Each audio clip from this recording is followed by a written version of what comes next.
School को आसबेनि दास सार ये हूँ से बनवासी विद्यालय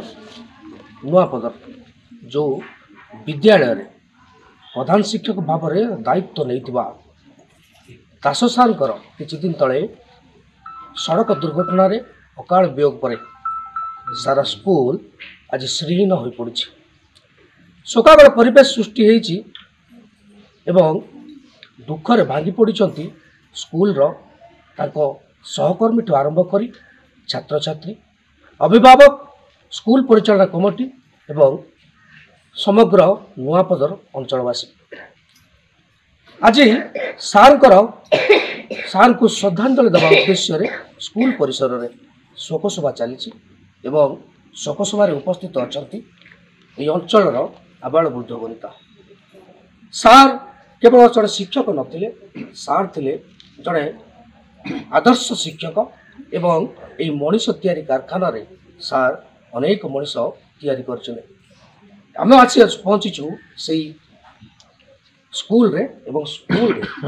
आम गहण रे अछंती ताकर सहपाठी जो माने कि ताको सागर शिक्षकता करछंती दीर्घ 18 वर्ष धरी सार ये स्कूल रे शिक्षकता आरंभ करथिले एवं ताकर अकाल वियोग घटी एवं से अकाल वियोग रे समस्त मर्माहत मो सागर ताको सार अछंती सार कोन कहिबे सार किभली मनीष थिले एवं सार को गला पर स्कूल रे अवस्था कोन हमर जो स्वर्गवास होता प्रधान शिक्षक आम बहुत सुंदर थिले एवं मेलापी मिष्टभाषी आउ सदाबले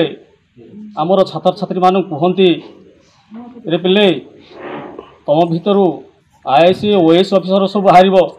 आईएएस ऑफिसर माने स्वर्गर खसती ना कि भूमि फलती ना आम परी रक्त मांसधारी मनुष्य ही से आईएएस ओएएस ऑफिसर होती आ तमें हूँ वर्तमान छात्र आगंतुकर तमें हूँ देशर नागरिक आ देशर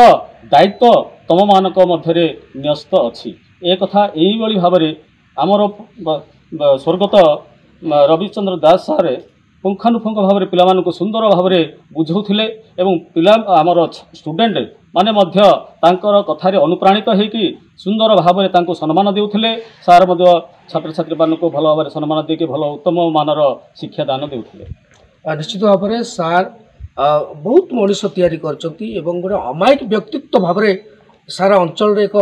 स्वतंत्र परिचय सृष्टि कर पारथिले एवं आम गहण रे स्कूल रो परिचालना कमिटी रो सभापति अच्छी ताको संगे कथा बा कोन कहबे सर आज सारंकर ताको श्रद्धांजलि ज्ञापन करछंती सर देखु कहवाई अनेक कथा अच्छी किंतु मनरे जी आघात लगी विवेक बारंबार दोहली जाऊँगी किसी कथा मुझे पारनी किंतु एति कहबी मो ना सुशांत कुमार बेहरा मो ए स्कूल जड़े उत्तम छात्र थी एवं दास सार सांगे मु 18 वर्ष है जड़ित अच्छी केबे भी कौन प्रकार आमर बाधा विघ्न ये हैनी दास सार थिबा पर्यंत मते सान भाई भली जो आदर स्नेह करुले एवं मो ये मोर पुओ झी ये अध्ययन करुँच देखिले जे सुशांत जड़े मोर सान भाई किंबा छात्र स्कूल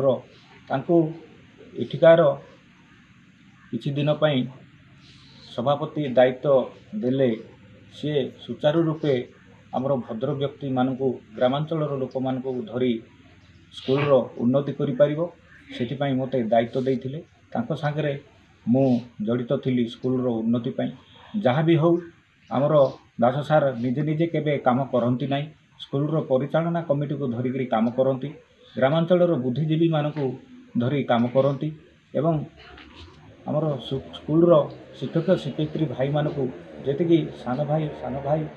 भौणी भली आदर दियंती अतुलनीय एवं निजर पुओ झील बोली आमर छात्र छात्री मानकु से कलाग्रत करती से भली शिक्षक आज पाइबाटा बड़ नियारा एटार विधिर विधान तेणु आमे मर्माहत तो निश्चित भाव में किंतु आमे मर्माहत नही दास सार जेभली स्वर्गगामी हो जाइचंती 18 तारिख संध्या बेले ସେ ସ୍ୱର୍ଗରେ ଥାଇ ଆମମାନଙ୍କୁ ଦିଗ୍ଦର୍ଶନ ଦିଅନ୍ତୁ, ବୁଦ୍ଧି ଦିଅନ୍ତୁ, ଜ୍ଞାନ ଦିଅନ୍ତୁ, କୌଶଳ ଦିଅନ୍ତୁ। ଯେଭଳି କି ସିଏ ଏଇ ସ୍କୁଲର ପ୍ରତ୍ୟେକ ଜିନିଷ ପରିଚାଳନା କରୁଥିଲେ ସୁଚାରୁ ରୂପେ, ସେହି ଜ୍ଞାନ ଆମକୁ ଦିଅନ୍ତୁ ଏବଂ ଛାତ୍ରଛାତ୍ରୀମାନଙ୍କୁ ସଦ୍ବୁଦ୍ଧି ଦିଅନ୍ତୁ। ସେ ପିଲାମାନେ ଆମର ପଣ୍ଡିତ ସାର୍ ଯାହା କହିଗଲେ, ଏଇ ସ୍କୁଲର ନିଶ୍ଚିତ ଭାବରେ ପିଲାମାନେ ତାଙ୍କର ପ୍ରେରଣାରେ, ତାଙ୍କର ଆଶୀର୍ବାଦରେ, ତାଙ୍କର ସ୍ନେହରେ ଆମ ସ୍କୁଲର ଛାତ୍ରଛାତ୍ରୀମାନେ OAS IAS ଅଫିସର ହେବେ ଏବଂ ଜଣେ ଜଣେ ଭଦ୍ର ବ୍ୟକ୍ତି ହେବେ ଏବଂ ଦେଶର ନାଗରିକ ହେବେ, ଏତିକି ତାଙ୍କର କାମନା ଥିଲା। ଏଇ ଜିନିଷଟା ପରିପୂର୍ଣ୍ଣ ହେଉ। ଆଉ ମୁଁ କିଛି କହିପାରୁନାହିଁ। ଆଗକୁ ଆମର ଅନେକ ବୁଦ୍ଧିଜୀବୀମାନେ ଅଛନ୍ତି, ସେମାନେ ବି କିଛି କିଛି କହିବେ, ଏତିକି ମୁଁ କହୁଛି। ନିଶ୍ଚିତ ଭାବରେ ଯେ ସଭାପତି ଯାହା କହୁଥିଲେ ତାଙ୍କ ପାଟିରୁ ଭାଷା ବି ବାହାରୁନି ଯେ ସାର୍ ନିଶ୍ଚିତ ଭାବରେ କନ୍ଧମାଳ ଜିଲ୍ଲାର ଚକାପାତ ଅଞ୍ଚଳର ହୋଇଥିବା ବେଳେ ଏଇ ନୂଆପଦକୁ ନିଜର କର୍ମମୟ ଜୀବନ ଆରମ୍ଭ କରିଥିଲେ। ଏଠି ଚାକିରି ଆରମ୍ଭ କରିଥିଲେ ଏବଂ ହଠାତ୍ ତାଙ୍କର ଦେହାନ୍ତ ହେଲା, ଯାହା ପାଇଁ ଆଜି ତାଙ୍କ ଉଦ୍ଦେଶ୍ୟରେ ଶୋକସଭା କରାହେଉଛି। ଆମ ଗଣରେ ଏ ନୂଆପଦର ଅଞ୍ଚଳର ଜଣେ ଅବସରପ୍ରାପ୍ତ ଶିକ୍ଷକ, ଜଣେ ବୟୋଜ୍ୟେଷ୍ଠ ବ୍ୟକ୍ତି ଅଛନ୍ତି, ତାଙ୍କ ସାଙ୍ଗରେ କଥା ହେବା। କ'ଣ କହିବେ ସାର୍, ଦାସ ସାର୍ଙ୍କ ସାଙ୍ଗରେ ଆପଣ ସମ୍ପର୍କ କେମିତି ଥିଲା? ସାର୍ ଆମ ବନବାସୀ ଉଚ୍ଚ ବିଦ୍ୟାଳୟର ଜଣେ ଆଦର୍ଶ ଶିକ୍ଷକ ଥିଲେ ଆମର ରବୀନ୍ଦ୍ର କୁମାର ଦାସ। ତାଙ୍କ ବିୟୋଗରେ ଆମର এই ଅଞ୍ଚଳ, এই ଅନୁଷ୍ଠାନ, ସମସ୍ତ ଶିକ୍ଷକ ଶିକ୍ଷୟିତ୍ରୀ ଭାଇ ଭଉଣୀମାନେ ସମସ୍ତେ ଦୁଃଖିତ ଏବଂ ମର୍ମାହତ। ତାଙ୍କର ଆଦର୍ଶ ଆଉ ତାଙ୍କର ଯେଉଁ ଶିକ୍ଷାଦାନ ପଦ୍ଧତି, ଏଇଟା ସମସ୍ତ ଛାତ୍ରମାନଙ୍କ ମନରେ ସବୁଦିନ ପାଇଁ ମନେ ରହିଥିବ। ସେ ଅଳ୍ପ ଦିନ ପାଇଁ ଆମ ଅଞ୍ଚଳରେ ଥିଲେ ଏବଂ ଆମକୁ ଚିରଦିନ ପାଇଁ ଅଳ୍ପ ଦିନ ମଧ୍ୟରେ ଛାଡ଼ି ଦେଇକି ଚାଲିଗଲେ। କିନ୍ତୁ ସାଂସାରିକ ଜୀବନ ଭିତରେ ଜ୍ୱଳିତଂ ଶ୍ରେୟଂ ନ ଚ ଧୂମାୟିତ ଚିରଂ, ସବୁଦିନ ରହିବା ଅପେକ୍ଷା ଅଳ୍ପ ଦିନ ମଧ୍ୟରେ ଉଜ୍ଜ୍ୱଳ ଶିକ୍ଷା ପ୍ରଜ୍ୱଳିତ କରି ବିଦାୟ ନେବାଟା ତାଙ୍କ ପାଇଁ ଅତ୍ୟନ୍ତ ଉନ୍ନତ ଧରଣର କାମ ହେଇଛି ବୋଲି ମୁଁ ଭଗବାନଙ୍କ ନିକଟରେ ପ୍ରାର୍ଥନା କରୁଛି ଯେ ତାଙ୍କର ମୋର ଆତ୍ମା ଏହି ଅନୁଷ୍ଠାନ ପ୍ରତି, ଏହି ଶିକ୍ଷକମାନଙ୍କ ପ୍ରତି, ଏହି ଅଞ୍ଚଳର ସମସ୍ତ ଛାତ୍ରଛାତ୍ରୀମାନଙ୍କ ପ୍ରତି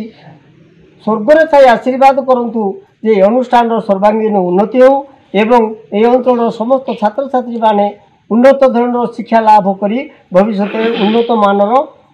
ଜୀବନ ଅତିବାହିତ କରନ୍ତୁ ବୋଲି ମୁଁ ଭଗବାନଙ୍କ ନିକଟରେ ତାଙ୍କର ସେ ଯେଉଁଠି ଥାଆନ୍ତୁ ନା କାହିଁକି ସେ ସୁଖରେ ଥାଆନ୍ତୁ ଏବଂ ଆନନ୍ଦରେ ଥାଆନ୍ତୁ ଏବଂ ଆମମାନଙ୍କୁ ସମସ୍ତଙ୍କୁ ଆଶୀର୍ବାଦ କରନ୍ତୁ। ଏତିକି କହି ମୋର ବକ୍ତବ୍ୟ ବନ୍ଦ କଲି। ନିଶ୍ଚିତ ଭାବରେ ଯାହା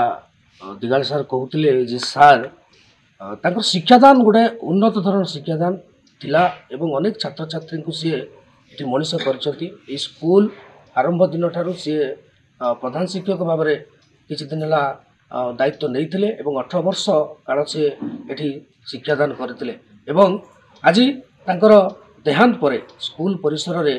ଶ୍ରଦ୍ଧାଞ୍ଜଳି ଉତ୍ସବ ପାଳନ କରାଯାଉଛି ଏବଂ ଆମେ ବି ଓଡ଼ିଶା ଭାସ୍କର ପରିବାର ତରଫରୁ ସାର୍ଙ୍କର ଅମର ଆତ୍ମାର ସଦ୍ଗତି କାମନା କରୁଛୁ।